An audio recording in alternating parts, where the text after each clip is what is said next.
So hi everyone, and thank you for being here. We will talk to you about some platform we built using only Scala for the front end and the back end for our AI model. So, well, before we start, I am François Laroche. I've been coding in Scala for more than 10 years. I really love the language, and well, I wish I can continue with it. And hi, and me, I'm Olga, and yeah, for me, my journey with Scala started more recently, just a year ago when I joined NuMind, where we're working together with François. So yeah, and today we're going to present the power of full stack Scala and the lessons we learned from building the ML platform.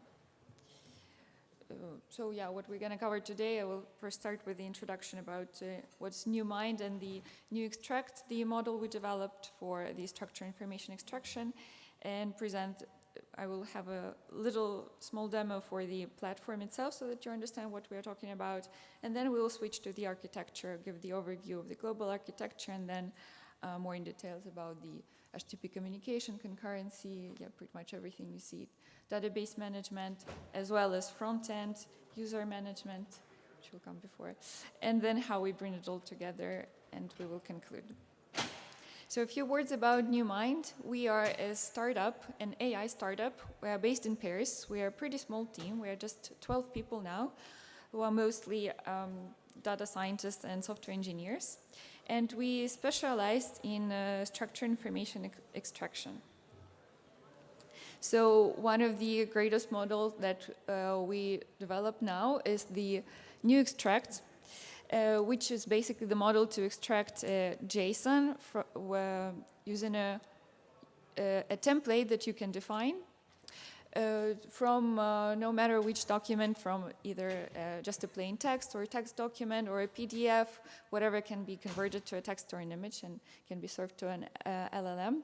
So yeah, on the example you can see that you can parse it you can use it to parse ID cards, and yeah, extract all the information you need. And we will show you that you have control over the... Can I point? Yes. You have control over the structure of the JSON. A few more words about NuExtract is why it has the advantage over the other LLMs for the information extraction. So first of all, it's specialized in this task specifically, so it's also smaller and performs better than other popular LLMs now on this task. And we also managed to tackle the hallucinations. So when the model knows how to say, I don't know, when the information that's requested is not present in the document.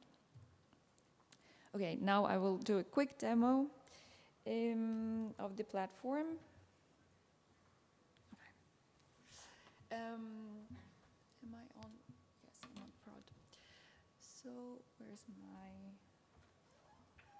Okay, here. Yes.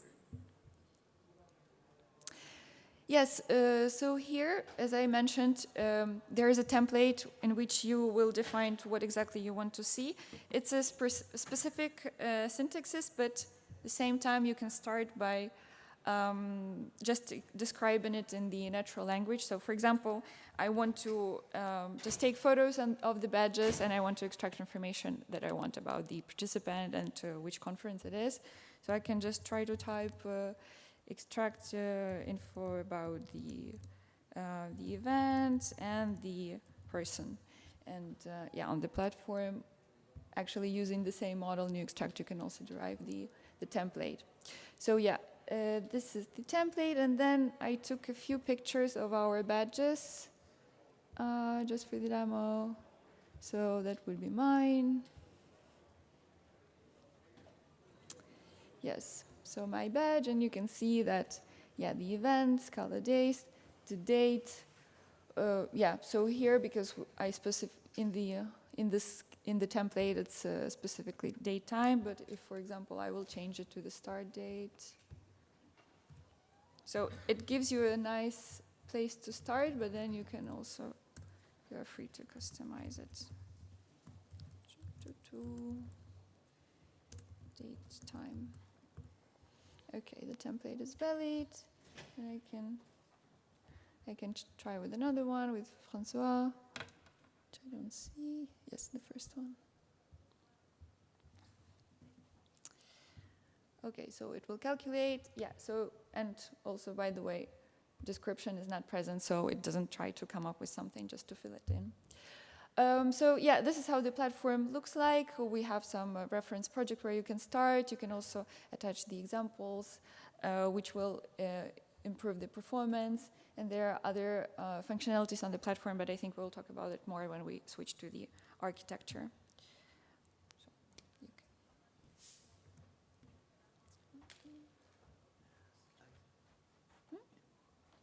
Go to slide. Yeah. So a few words on how it is made. We wanted to have something simple to avoid microservices and so on.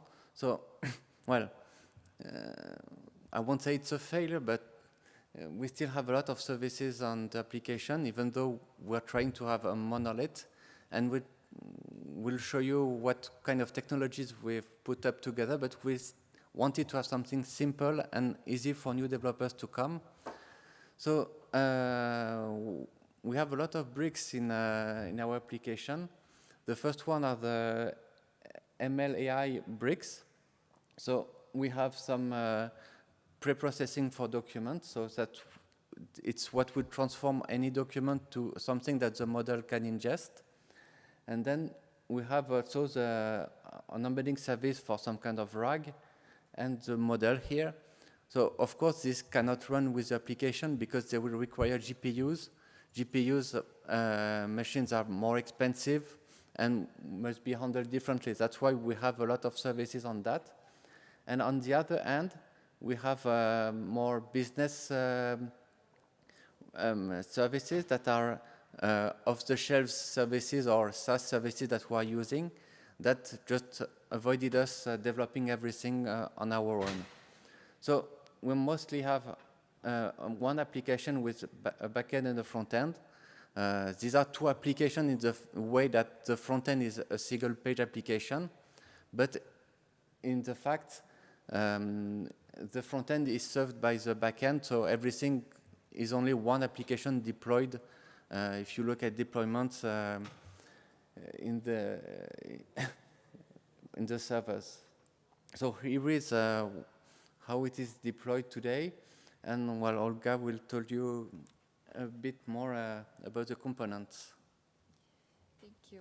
Yes, so we will start with HTTP communication, and we are using Tapir for that. So yes, first I will talk about what went well with Tapir. Yeah, so we put here that it's one framework to bring them all and bind them, sorry. Because so it can be used with most backend frameworks, be that CatSFX, Zio, Akka, and it provides custom backends using Netty. So the nice point of it that we used was that we were able to define, to have shared definition of roots that were used by both backend and frontend. And yeah, I'll actually switch on the slide because this is the example of what exactly going on. So on the example of the endpoint to log the projects, you see that in the shared part, we define the root, which is which will be responsible for the path, for the input and output formats, the description, and then in the backend part you bind it to the implementation. And in the front end you can use it to make the calls. Also, what we liked, it comes with native OpenAPI support, very easy to generate that, and then you can use it, any UI you want to for your documentation. We used Swagger and Scala. Also Tapir comes with their custom JSON library, Pickler, as well as, which is a wrapper around micropickle. And so you can also use just micropickle library if you prefer, but the advantage of using Pickler would be that you just have to specify annotations once. And So what else was, yeah, so we found that it was quite well integrated with the ecosystem. We used, for example, Iron for the type level verification of the values, and it was well integrated with Tapir. And yeah, what another advantage that we saw is that it was not so difficult to define abstractions, and we were also able to share them between the clients of the backend and the frontend. So in the backend, the clients to call the services, and to add additional functionality, like for example, the possibility to configure the retries, which was also then shared between the backend and the frontend. So the Tapir is great, and another thing that is great is that since everything other root configurations are in a shared module, the shared modules, the one that have JVM and JS possibilities, you can just specify different things in the JS part and in the JVM part. For instance, well, the file management is very different. If you want to send a file, of course, in the Scala.js part, you will not have access to Java IO file. You will need to send Scala.js files, whereas in the Scala part, you have access to whatever you want. And so, with the shared modules, everything is possible and easy. For instance, it's more convenient for us to send files directly on the Scala.js part, because, well, it's what you have from the file chooser. And maybe in the Scala part, we found it better, well, at least we had a few bugs with Tapir from that, to have array of bytes directly instead of files.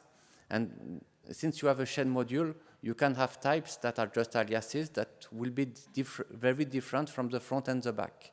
This is very convenient. Another place where we use that is for dates, where we use Java time on the back end and JavaScript dates on the front end. So a few things that didn't go that well with Tapir. First one is server-sent events. Maybe it's newer or something like that, but in the root definitions, the server-sent events in Tapir depend on some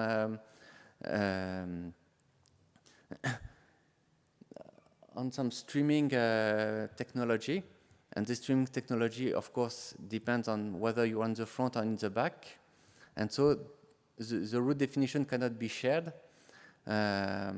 Also, the clients for JavaScript doesn't support streaming, which means that we will have to stick with event stream from the Scala.js library. This is not a big problem because we have a solution that's quite easy. But still, well, it would have been better to have a better documentation and better sharing of server-sent event routes.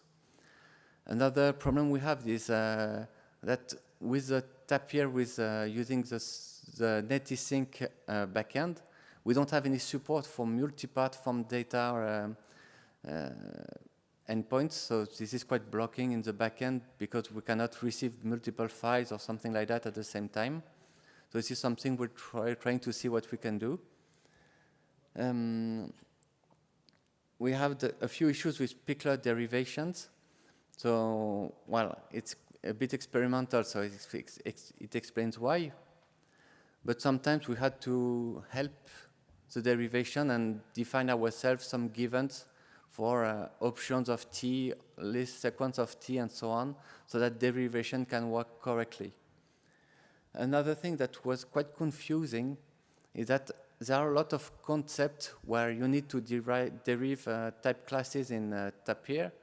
And it was sometimes hard to understand, do we need a schema? Do we need a codec? Do we need only the pickler?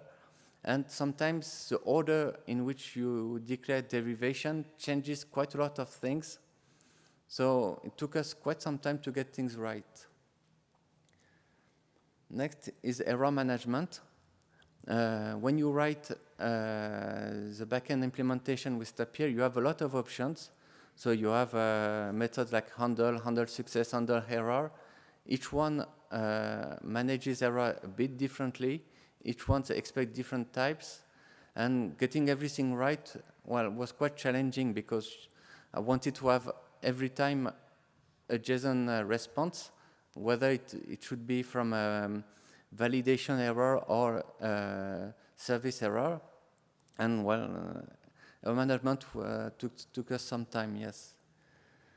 Another point that is quite annoying is that we use MILF with to start the application locally, and when we stop MIL, it just kills the application violently, and sometimes Netty is not cleaned up correctly, and we need some time before the port can be free again and before we can start the application again. So I said we're using the native sync, which means we are using aux for concurrency. And this is quite great, in fact. I mean, everything is with FX system today, asynchronous programming.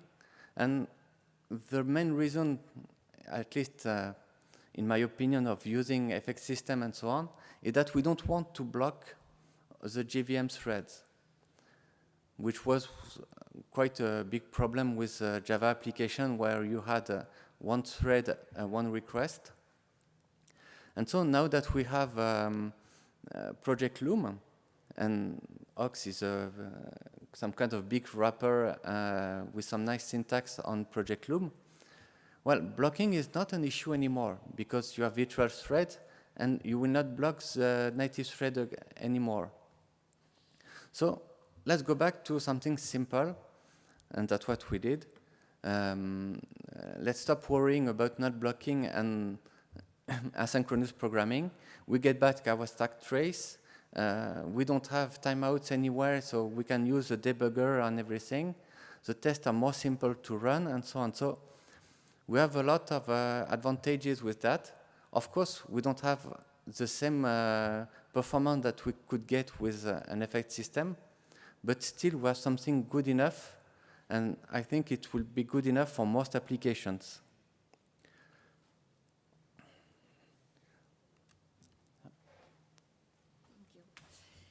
So now we will switch to the database side. So we are using JOOQ for the to have the representations of the database tables in our Scala application.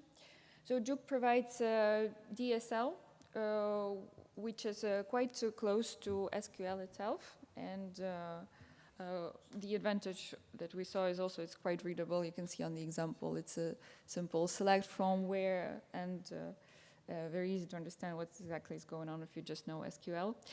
And yeah, it provides the type-safe query possibility.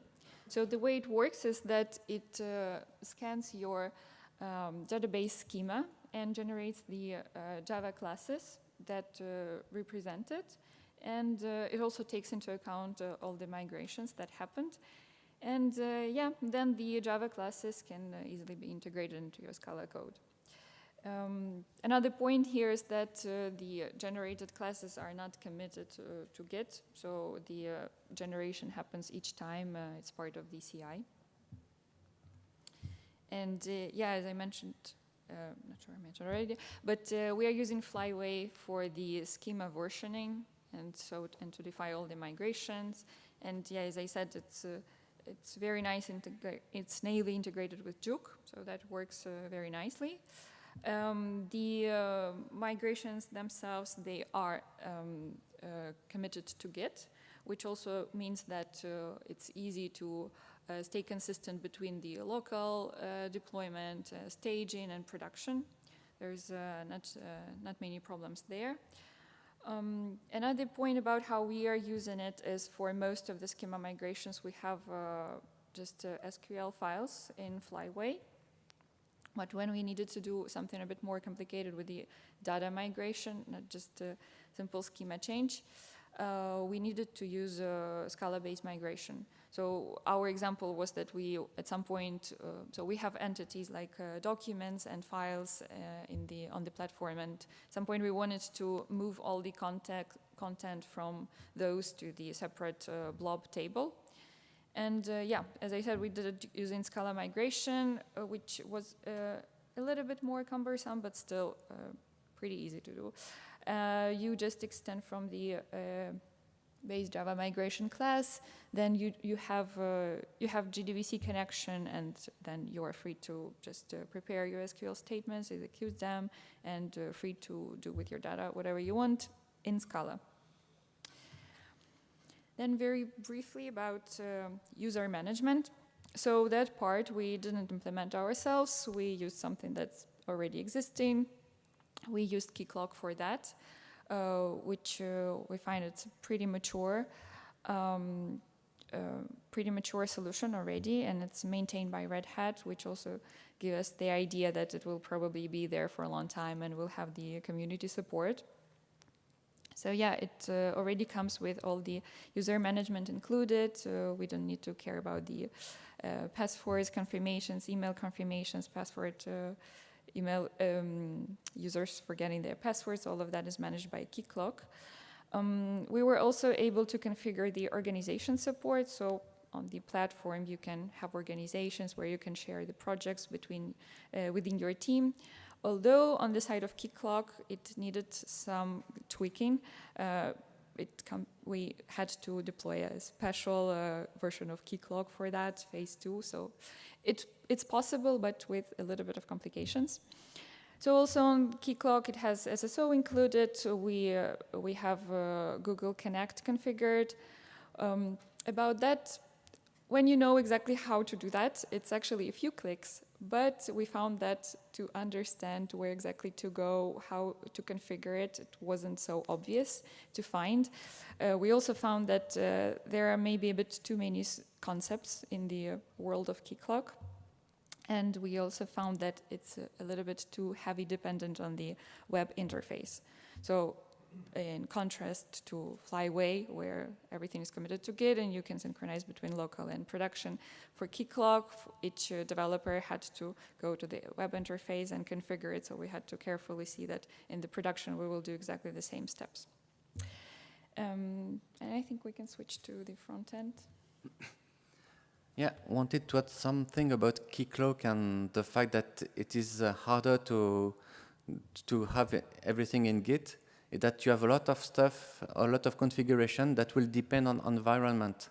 Like for instance, your email provider will be different in local, in dev, than what we will have in production. The URLs for OAuth and so on will be different. So a few things are easy to configure. A few other ones are just not as easy to store in Git. That's what I wanted to add. So now let's switch to the front end, because, well, it's something that is a bit less usual in Scala. So first, what should we do in the front end? Often when you hear about front end, the first thing that comes up is, of course, why not use React? It's the most used library maybe in the world at the moment. The community is quite huge. You have a lot of components. It seems great, but, well, a few issues arise. The first one is it's easy at first, but once you need to handle things a bit more complicated, it gets really complicated. For instance, you can wonder, hey, why is this law there? Or why is my backend code 3 times there? And then you end up trying to understand the life cycle of React, which is not very easy to get right. So it's not that easy.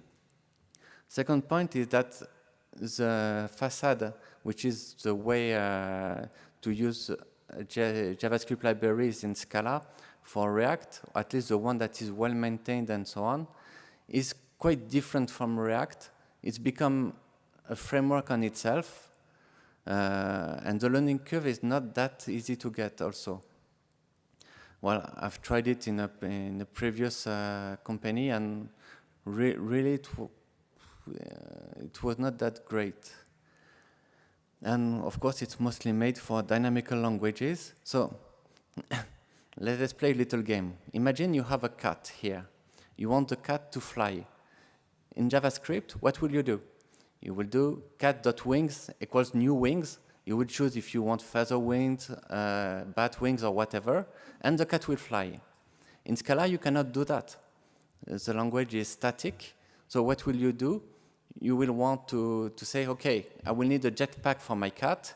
So you will take the jetpack type class. You will create an instance of the jetpack for the cat.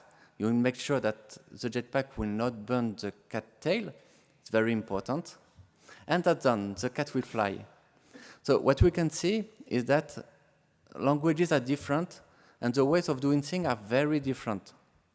So instead of trying to do things in Scala the JavaScript way, let's just do Scala in the Scala way.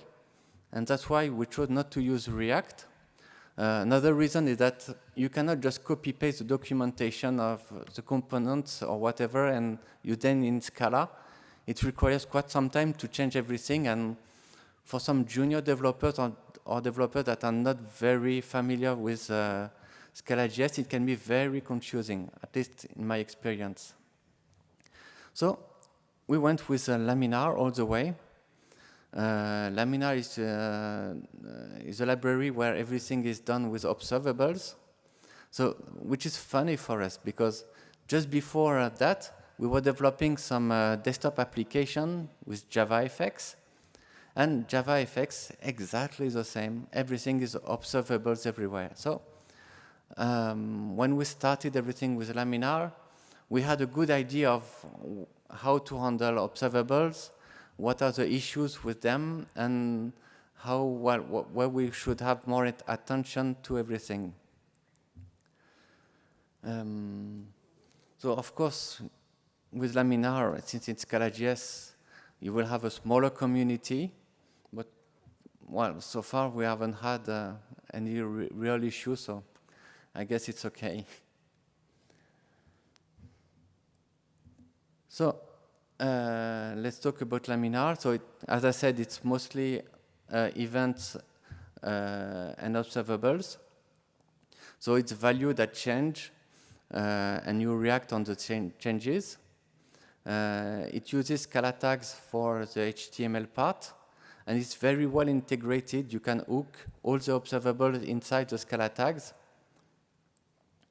It's quite pleasant to develop anyway. And I was a bit afraid at start because, well, I'm not the best at front end, so the colleague starting everything, and I had to follow and make sure that everything works fine. And I was really surprised to see how it was quite easy to understand what's going on, even when I didn't know at first how it works. So the library is not very big, since you have mostly the observables part. You have a few extensions like navigation and so on to complete everything, and that's all. So it doesn't do everything, and we have to extend it a little bit. So that's where we used Shoelace as a component library. So Shoelace, it's a web component. It's something that has been existing in the web for quite a long time. That is commonly used in all the browsers now. Of course, many people say that you will not have the same performance as what React can get you, for instance. But again, if you don't need something that reacts to everything, everywhere, every time, that's really good enough. So we have this component for the graphical part, which are quite great and very well integrated, since the facets are written by the creator of the framework. Yeah. And here is an example on how to use it. So here it's a component of the range. You just say the min, max, and so on. So it's very easy. One point that was a bit confusing is that some of the properties here have the same names by basic properties that write without the underscore dot. So for example, on text input, you would do value something. And well, we have it took us some time to understand well how to use them, but once you understand that, everything is clear. And the thing is that also with that, we still don't have anything to lay out everything. We don't have a grid system or whatever. And we only have the component in Shoelace and nothing more. So to help with layout, we then use Tailwind CSS. So again, we have a library with to use it with Scala and Laminar, which is called Scala Wind. So it's quite easy to use. You have a TW here object that you use, and then that has all the Tailwind properties. So you just chain it and have all your properties like that. So it's quite simple, and after some time, it's quite easy to understand what you get from that and what is needed in Tailwind for what is the translation in Tailwind. So if you use Tailwind and you are good with that, then it's okay. The only problem we had with that is it translates everything into Tailwind classes, maybe using macros or something like that, meaning that the text is important, and we cannot have functions that return some Tailwind objects or whatever. We cannot have extension methods or whatever to factorize code for the Tailwind part, which is a bit a shame because sometimes, well, things repeat quite a lot. So that's it for Tailwind. Now then, we'll come to testing, because, well, it's good to have some code. We want to be able to test it. So for the story, the thing is that at some point I was developing some data table, since it's a component that did not exist. And when I was closing the end, one thing that I had left to do was pagination. It was a bit late, I was a bit lazy, so I asked OpenAI, okay, just do it for me, and please code me some tests to validate everything. So that's where everything started when we did tests on the front, and we discovered a lot of things. Because the tests that were looking like they were passing, in fact, they were not really passing. After some time refactoring the component, we discovered that all the life cycle of the components were not executed. The reason is simple: the component were not mounted into the DOM. So if you're not attached, no event occurs, and you don't have anything happening. So after some times, it happens that we could not use JSDOM because we're using ECMAScript modules. I'll talk about, well, because we use a tool system called Vite then for local development. And it turned out that we can use Node for the testing if we use some library for that, which is JSDOM Global, which works for that. And we needed then to create a facade for it. So here is a simple facade. It's really easy to write. And in test, we need to initialize the facade to make sure that everything is executed and that we have the DOM available in our tests. So with that, we had the life cycle of component that was executing. Great. Then, well, we come up with another issue, is that everything comes asynchronously in the test. I mean, the data doesn't come right away. We have futures and so on. If you have interactions with your component, you need some time before the DOM is updated and so on. So you need to be able to wait, which means that while we are using Scala test, we need then to use the Scala test async, which allows you to have futures of assertions. And we needed to make sure that all the execution context matched, so the one used by Scala.js and the one used for Scala test, for everything to complete correctly at the right time.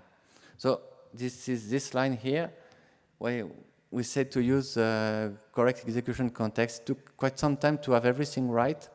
And once we had this, hopefully we had tests functioning correctly and with the possibility to interact with everything. That was really great. And I must thank ChatGPT for all the time we spent debugging and trying to find solutions for that, because I believe I wouldn't have found everything myself. So we have a project with Laminar, we saw that. Now we need to build that project and to run it. So we are using Vite. Vite means fast in French. For that, it's a build tool that's getting really popular in the JavaScript community at the moment. So it's good, it's well maintained, and it has a lot of plugins for front-end.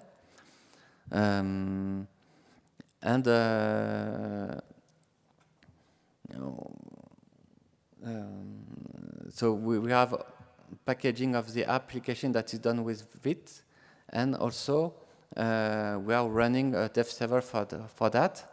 And well, the only point, a bit strange, let's say, that since we have a dev server, the port for the backend, the frontend will be different, and we need then to configure the course correctly if we don't want to have errors when the frontend wants to call the backend. So here's the development flow. We have here the backend that must need to be started by the IDE beforehand. This, if we're doing only front-end development, it shouldn't change. Well, we have dependencies for the backend, like the database and everything. Then here, when we make a change in the code, we have mil that has some incremental compilation process that is started that will then compile everything using the faststop.js to compile the Scala part. Then we have the Vite server that will be listening on this bundle to rebundle everything with all the npm dependencies, and that will hot reload everything in the browser. So the loop can be quite fast depending on how fast the Scala compilation is, of course. And well, I have quite a good experience with that, I must say. So you should try that if you're doing this kind of stack. A few things to say, is that we want to avoid costs in production. So we did some magic with Mil to have all the front-end package in the backend to be able to serve it. And this allows us to always have the same version of the front-end and backend deployed at the same time, which is quite great.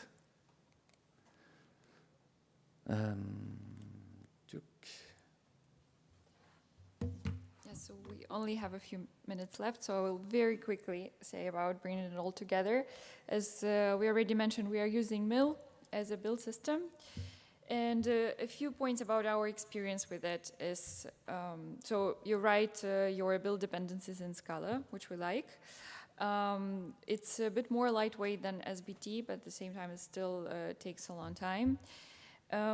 It has slightly less options than SBT, which can be seen as newcomers friendly, and it's maybe more like easier to understand how to modify it compared to SBT, but at the same time there are much less plugins and much less documentation. So if you actually need something more custom, it can be quite difficult to understand how exactly to write it. And yeah, as we already mentioned, it kills the app quite violently without doing the cleaning properly. Also for the configuration, we use pure config, so we are also doing the type-safe development on that side. You define a case class, and and then you have the automatic derivation. Also, we configured a possibility to use the configuration file that you will have locally, and in case for some fields the configuration is absent, then you will fall back to the configuration in your app. And just in pure config, it was very easy to do that. Just basically this line of code. And yeah, but we have no time left. So we have an application.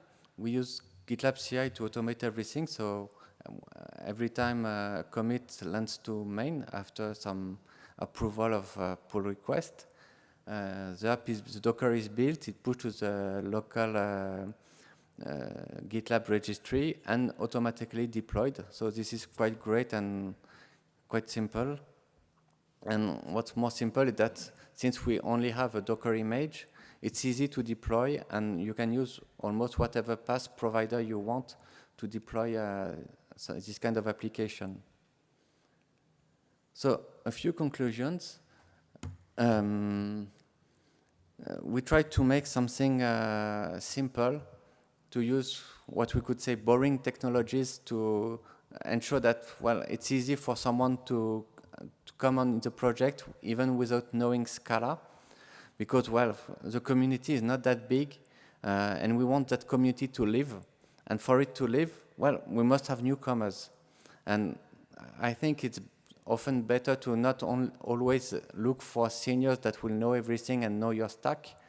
And it's good to quite often try to bring some new people who will want to learn, and once they learn, I'm quite sure that they will want to continue with Scala a lot more. We have Scala all the way, so it's really great. Refactoring was nice. We have a typing, so it's really pleasant. And even AI doesn't do such a bad job at developing with us. So I think it's a good point, and it shows that it's this kind of stack that we should do a bit more. Of course, not every application should follow this kind of stack. Sometimes you do need performance. You do need a lot of specific concurrency patterns. And at that point, use something else. It's OK. But if you want to do something simple, keep it simple. And if you have questions, we'll be happy to answer.